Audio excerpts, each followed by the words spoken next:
नमस्कार, मैं Uday Shankar. News bye scoop में आप सबों का स्वागत है। बात करेंगे झारखंड में एक बार फिर से सियासी चर्चाएं तेज हो गई हैं, क्योंकि राज्यपाल जो रांची से 8 दिनों के लिए चेन्नई गए थे वो लौट आए हैं और इसके साथ ही सियासी सरगर्मियां एक बार फिर तेज हो गई हैं। कयास इस बात को लगाए जा रहे हैं कि क्या अब लिफाफा खुलेगा, क्या राजभवन की तरफ से कोई कार्रवाई होगी। तमाम ऐसे सवाल हैं, क्योंकि लगातार सरयू राय जैसे दिग्गज नेता भी ऐसे सवाल खड़े कर रहे हैं कि यहां राष्ट्रपति शासन लग सकता है। तो एक बार अब सबकी नजरें फिर राजभवन की तरफ होंगी। ज्यादा जानकारी के लिए इस वक्त हमारे साथ हमारे संवाददाता करिश्मा जुड़ गई है।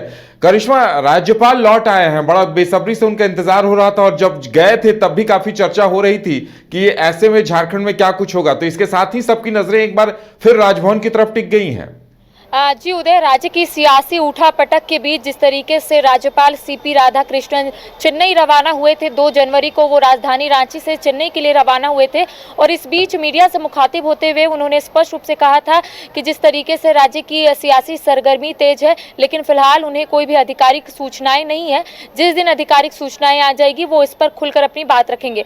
साथ ही साथ ईडी की कार्रवाई और जिस तरीके से राज्य की परिस्थिति है, इसको लेकर भी उन्होंने अपनी बातों को रखा था। उनका कहना था कि जो भी गलत किया है वो भुगतेगा ही। तो कह सकते हैं कि अब राज्यपाल सीपी राधाकृष्णन वापस रांची लौट आए हैं और अब कई कयास भी लगाए जा रहे हैं, क्योंकि सभी की निगाहें राजभवन में टिकी हुई थी, सभी की निगाहें उसी में टिकी हुई थी कि आखिर लिफाफे में है क्या। तो अब राज्यपाल सीपी राधाकृष्णन राजधानी रांची पहुंच चुके हैं, तो अब आने वाले समय में चीजें जो है वो बदलती भी नजर आएगी, क्योंकि आपने देखा होगा कि किस तरीके से राजधानी रांची में या फिर झारखंड की बात करेंगे तो लगातार ईडी की दबिश देखने को मिल रही है। और इस बीच मुख्यमंत्री हेमंत सोरेन को ईडी की ओर से समन जारी किया गया है। मुख्यमंत्री हेमंत सोरेन को ईडी कार्यालय बुलाया जा रहा था। साथ ही साथ लिफाफा की भी बात आपने सुना होगा कि किस तरीके से जो पूर्व राज्यपाल थे रमेश बैस, उन्होंने ये बात उठाई थी और उनका कहना था कि लिफाफा इतनी ज्यादा से चिपका हुआ है कि वो खड़ ही नहीं रहा है। उसके बाद से ही राज्य की सियासी सरगर्मी तेज हो गई थी। अब एक बार फिर से सभी की निगाहें राजभवन में टिकी हुई है कि आखिर आने वाले समय में क्या कुछ हो सकता है, क्योंकि सीपी राधाकृष्णन ने स्पष्ट रूप से कहा है कि आधिकारिक सूचनाएं नहीं है, लेकिन जैसे ही सूचनाएं आएगी वो मीडिया से मुखातिब होंगे और तमाम जानकारियां उनके समक्ष रखेंगे। लेकिन ये भी कहना गलत नहीं होगा उदय कि जिस तरीके से मुख्यमंत्री हेमंत सोरेन ईडी के समन से काफी परेशान चल रहे हैं, उनका लगातार यही कहना है कि जहां पर गैर बीजेपी शासित राज्य है वहां पर इस तरीके से डराया जा रहा है और अलायंस की सरकार है झारखंड में, और ऐसे में लगातार जितने भी लोग हैं उनका यही कहना है कि षड्यंत्र रचाकर मुख्यमंत्री हेमंत सोरेन को यहाँ पर परेशान किया जा रहा है। और इस बीच मुख्यमंत्री हेमंत सोरेन के आवास में एक बैठक रखी जाती है, रणनीति पर चर्चाएं होती है। लेकिन अब जिस तरीके से राज्यपाल सीपी राधाकृष्णन वापस आ गए हैं, क्योंकि ऐसा कहा जा रहा था कि 8 जनवरी को वो राजधानी रांची आएंगे, लेकिन फिलहाल आज 7 जनवरी और ऐसे में देर शाम वो राजधानी रांची पहुंचे हैं। मीडिया से मुखातिब फिलहाल नहीं हुए, लेकिन कह सकते हैं कि आने वाले समय में उनका बयान जरूर देखने को मिलेगा, क्योंकि सभी की निगाहें टिकी हुई है कि आखिर सीपी राधाकृष्णन क्या कहते हैं इन तमाम मुद्दों पर। और ये भी सभी की निगाहें टिकी हुई है कि आने वाले समय में क्या कुछ होगा, क्योंकि जिस तरीके से सीपी राधाकृष्णन नहीं थे, चेन्नई गए हुए थे और यहाँ पर अटकलें लगाई जा रही थी, राज्य की सियासी सरगर्मी तेज हो गई थी।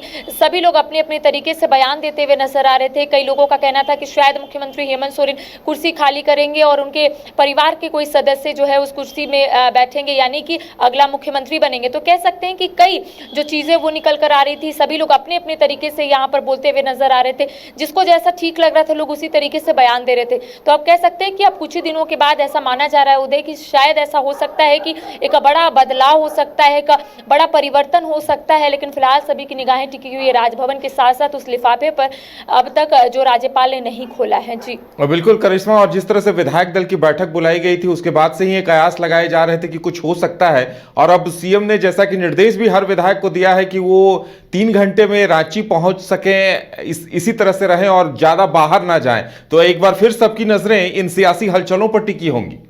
जी, जो विधायक दल की बैठक रखी गई थी, गठबंधन के विधायकों की बैठक मुख्यमंत्री हेमंत सोरेन के आवास में रखी गई थी और काफी महत्वपूर्ण भी माना जा रहा था, क्योंकि जिस सरकार की ऊपर कई सवाल उठ रहे थे, मुख्यमंत्री हेमंत सोरेन की कुर्सी को लेकर कई सवाल उठ रहे थे और ऐसे में वो बैठक काफी महत्वपूर्ण माना जा रहा था। कई लोग कयास भी लगा रहे थे कि शायद प्लान बी बन सकता है, अगर मुख्यमंत्री हेमंत सोरेन को इस्तीफा देना होगा तो आखिर कौन खड़ा होगा, आखिर कौन सीट से खड़ा होगा। और इस बीच ये भी खबरें सामने आई कि गांडे विधानसभा से सरफराज अहमद ने इस्तीफा दे दिया है।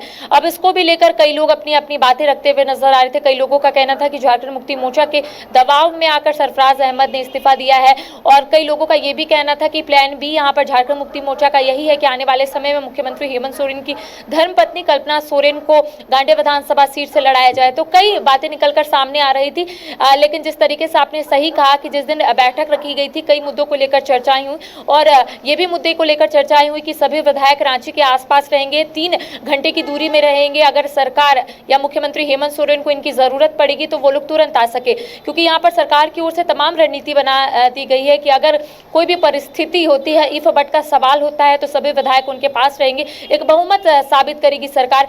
साथ ही साथ मुख्यमंत्री हेमंत सोरेन ने स्पष्ट रूप से तमाम विधायकों को निर्देश भी दिया है कि जब भी मुख्यमंत्री हेमंत सोरेन को जरूरत पड़ेगी, उन लोगों को एक बार फिर से मुख्यमंत्री हेमंत सोरेन का आवाज आना पड़ेगा। तो कह सकते हैं कि आने वाला दिन काफी क्रिटिकल भी रहने वाला है, परिवर्तन भी हो सकता है। कई बातें निकलकर सामने आ रही है। आपने ठीक इससे पहले कहा कि जिस तरीके से निर्दलीय विधायक सरयू राय लगातार सरकार पर हमलावर होते हुए नजर आ रहे हैं, उनका कहना है कि आने वाले समय राष्ट्रपति शासन लागू होगा तो लोग इससे ज्यादा आश्चर्य नहीं होंगे, क्योंकि जिस तरीके से परिस्थिति राज्य में बनी है उससे कभी भी कुछ भी हो सकता है।